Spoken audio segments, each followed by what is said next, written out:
Hi there, my name's Jock Serong. I'm going to read to you a little passage from my third novel, which is called On the Java Ridge.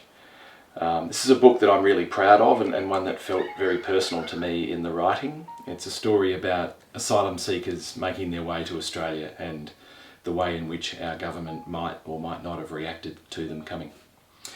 I'm not reading quite from the very start. This is just a chapter or two in, and it's a chapter called Thursday Night, Makassar City, Sulawesi.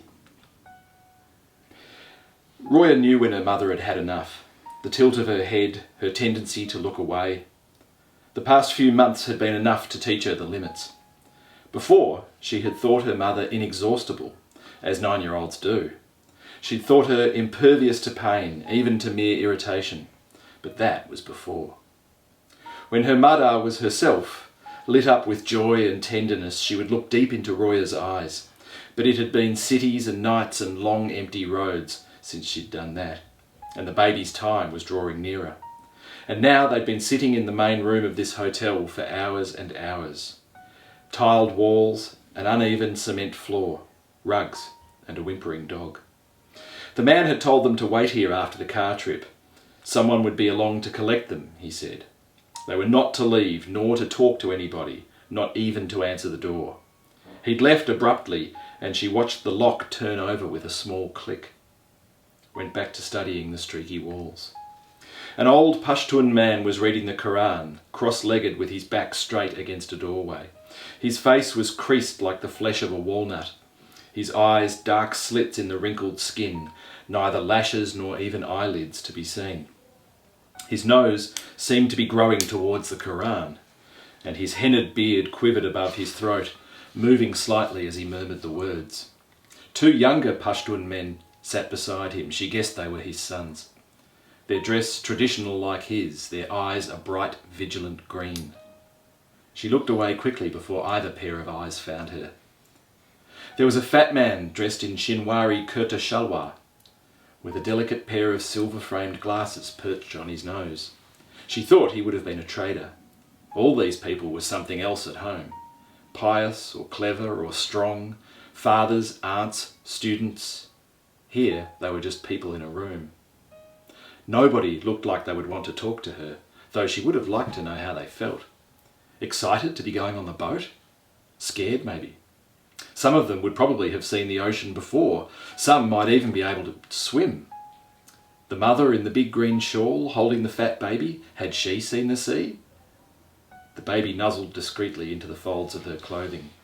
She had turned her shoulder away from the men, but the impertinence quivered in the air. It was now deep in the night. Roya had thought they'd arrived. This was Indonesia. The word they'd been hearing and repeating for weeks, but people were now talking about Australia. She'd tried asking other children what they knew about Australia. She didn't dare ask the adults. But it was clear they had no answers for her and would only make up silly stories. She would save the questions she had for all these interesting people. She was sure there would be time later on.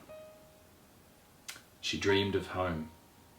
She was no longer in the tiled room. The smells were no longer those of close bodies, but of familiar foods and the adult fragrances reserved for particular times. Thursday nights, eating and listening to the women's stories, her inclusion part of the gradual process of ushering her into their world. Treats like this were the incentives to put an end to childish ways. Women on cushions around the walls of a pocked and chipped room, the heavy floor mat on the floor between them.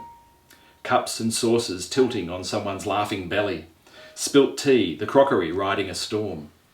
And when they would collect themselves, the racket would subside and they'd go back to their murmured gossip. As the remembered world turned to sorrow, Roya unsettled herself into waking. Footsteps now and low voices. In the dim light she looked at her mother, whose head was nodding on drifts of wretched half-sleep. "Wake up, Madar, someone coming." Her mother clutched at Roya instinctively and struggled to consciousness, reflexively checking her head covering. The lock tumbled and 2 men entered, Indonesians but younger, and wearing surf shorts and rubber sandals, t-shirts. Peering through various windows over the long hours, Roya had come to realise that much of the world dressed this way. Their faces reminded her of her brother Anwar, though they weren't smiling like he did. Friend or enemy, she and her mother had no control over who came through the door or what they did. Their best hope lay in remaining quiet and small, a way of being that came hard to her. Among her friends she was strong and confident. The men gestured, the people in the room rose wearily to their feet and began to shuffle out. Outside, the streets were quiet, unhurried in the darkness. The smell of baked concrete and dirty water was still there, but the cooking smells of the previous night were gone. A white van waited by the door, unmarked aside from some torn surfing stickers. The windows blacked out. The driver wore sunglasses, the lights of the city swirling over their big lenses. They were hurried into the back of the van and found it already contained 2 other women and a boy, who looked slightly older than Roya. By the time all of them had climbed in, there were no seats left and she had to curl onto her mother's lap, squirming to tuck herself beside the dome of her belly. The door slid shut with a bang and the van moved off. New smells, the chemical tang of a car deodorizer. One of the men leaned over the front seat and looked over the group. He spoke to Roya's mother, repeating a single word as his head jerked about with the gear changes and the bumps. She knew the word from her book. Documents, Mara. He is saying documents. Her mother dug in her bag and produced their 2 identity cards with the grainy photographs, taken by the police chief the first time they'd been arrested. They'd had to hand over their taskera to get them, along with cash. She remembered the Taliban fighter behind the desk, his stained teeth and his pale eyes, his pale, pitiless eyes. The man in the front looked at her and grinned, comparing the identity card. Roya Saigun. He paused, thinking. You, he pointed. 9. He counted out 9 fingers. She nodded and formed a tiny smile to be polite. He studied the card again. Herat. She nodded again. You Hazara? Another nod. He looked at her mother. Shafika. Okay, Madar? Yes. Where you Bobo? She shrugged. She could say Hesbi Wadat, but he would not understand. She wasn't sure she did, really. The Wadat were her father's friends, but then some of them weren't. He'd long since left the Wadat behind. He worked as an interpreter for the aid people. But she knew something profound had shifted the day she mentioned the Wadat friends to her father, and he scolded her with unusual ferocity, jabbing a finger in her face. They were never to be spoken of again, he warned her, so nobody ever did. She could say he was taken in the night along with Anwar, but she didn't know if she had the English for it, and she was unsure whether she could bring herself to explain anyway. Discussing it was painful and best avoided. That unbearably hot summer night, Roya and her brother shifting on their mats, whispering fragments of conversation into the restless dark. The hammering on the door, her father's sleepy movements, then his polite salam alaikum in the doorway. The sudden urgency of his voice as he tried to reason with the 3 men there, awake and fierce, them coming in despite him, bandits in the robes of authority. Picking up objects and weighing them in their big hands, their greed and disdain. A moment later they were officials too, reading something formal from a piece of paper while her father protested how ridiculous it was. Then time bucked like a horse they'd kicked. Angry words, the crash of a rifle butt. Her father dropped near her feet, bright blood from his nose, separating like rivers over his cheek. His cheek, how dare they? She knew it to rub her nose over it. They cursed and hauled him out like a sack of meat. Her Baba and all his love and stories, his jokes and his calm authority. They were shouting at her mother and she was screaming back at them, unafraid. One of them slapped her. Bas! They roared at her. Bas! The screaming didn't worry the Talibs. None of the neighbours would be coming to their aid. But Anwar, propped on his elbows on the toshak beside her, he needed to move. He needed to go, but he was lying there silently, too afraid to do anything. One of them saw him and leapt onto him. She could hear Anwar whimpering as the man tore down the front of his Perahan Tanban. He examined Anwar's chest, found the strands of dark hair that had appeared the previous summer. The Talib roared with delight, slapped him hard across the face. No more basket for you, little dog. And so he was marched out, a muzzle pointed into his ribs. Roya's mother wailed at the closed door, and it was over. a burst of violence in the fractured light from the windows, and their family had been halved. The man in the front seat turned back to face the windscreen. He rummaged on the seat beside him and shoved a cassette into the stereo, Pakistani pop music. Roya thought the man had probably chosen it to put them at ease. She wondered if they would get their identity cards back. The night went past outside, an occasional motorcycle, a dog, a yellow streetlight. Then the van was moving out through scatters of older housing, people moving about on their motorcycles, on foot under the bright moon. Roya had a sense stronger than the day before of how foreign they were. Or, no, the people in this van, Roya, her mother and the rest of them, they were the foreigners. Hazaras might be different among Afghans, but all of them were different here. They stopped among containers and nets and crates on a wide concrete apron. Last stop, the man in the front was saying. She'd dozed a little and couldn't tell how long they'd been driving. The man reached in among the bumping hips and lifted her down, then took her mother's hand as she stepped out. He crouched to bring his eyes level with Roya's and smiled. Be good for your mother. His gappy teeth shone under his dark hair. Then he was in the van and gone, and Roya realised there were crowds of people hidden in the darkness.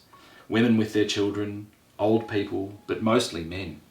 Men laughing and placing their hands on one another. Men standing forlorn and broken by themselves. Men in secretive huddles.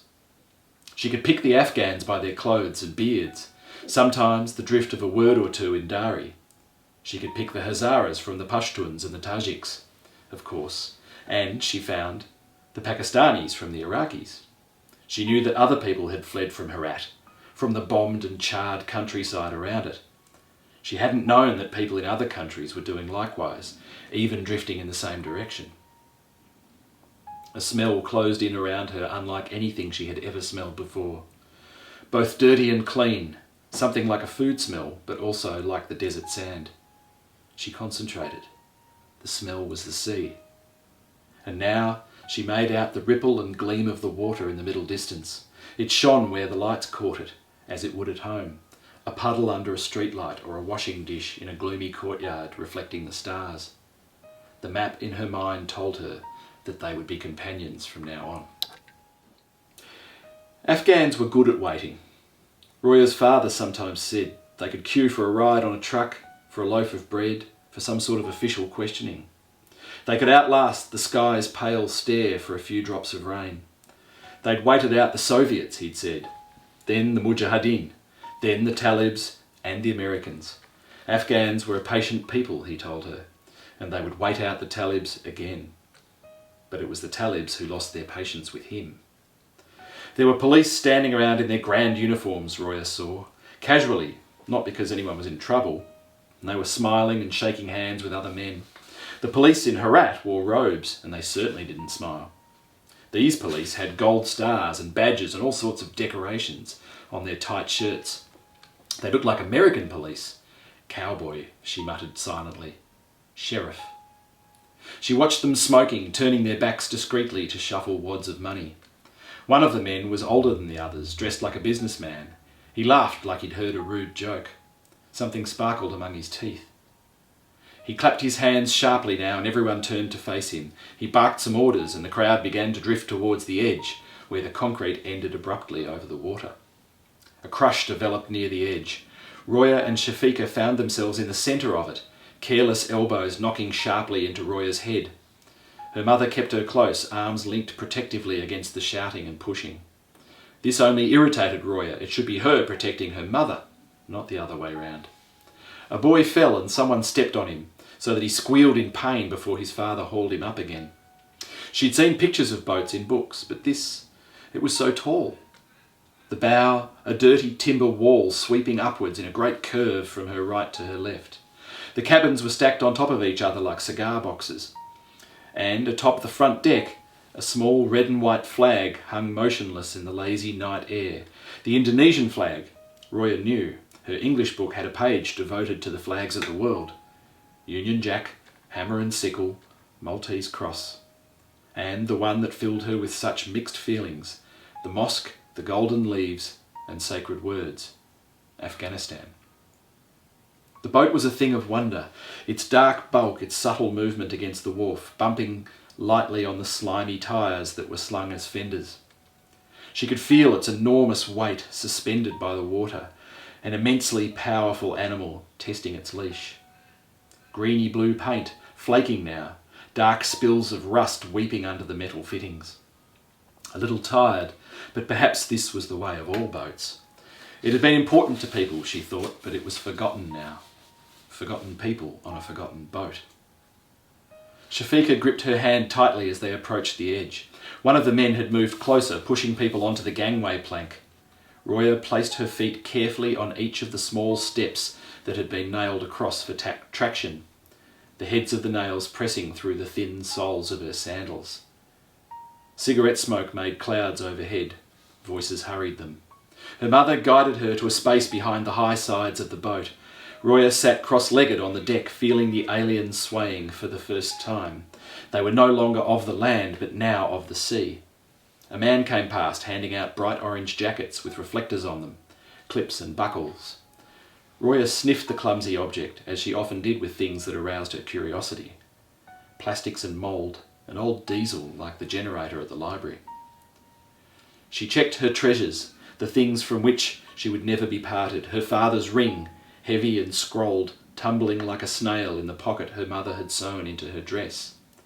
And her English book, a worn copy of the Pocket Oxford Dictionary, between the pages of which she kept the photograph she loved. Her mother, the ring, the book and the photograph. Between them she strung the globes of her hope. She checked over her mother once more and received a smile in return.